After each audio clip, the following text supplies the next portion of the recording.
Who are the players I'm looking to get into my lineups this weekend? Let's take a look.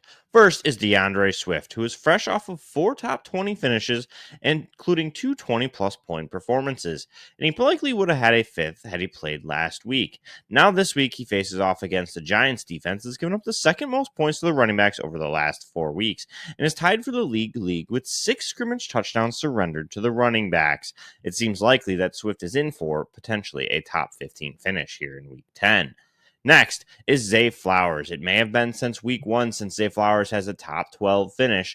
However, this feels like a perfect bounce back week as Lamar Jackson is back at the helm and he now faces off against a Vikings defense that has been giving up the second most points to the wide receivers over the last 4 weeks and has surrendered 6 touchdowns to the position. This seems like the perfect bounce back week for Zay Jones. Last but not least is Dalton Kincaid, who is fresh off a top 5 finish and amassed over 100 yards for the second time in 3 games, and now faces a Miami defense that's giving up the fifth most points to the tight end position over the last 4 weeks, and surrendered over 60 yards and a touchdown to Kincaid earlier this year. Also, with the potential of James Cook missing, there may be a larger role in store for Dalton Kincaid here in week 10.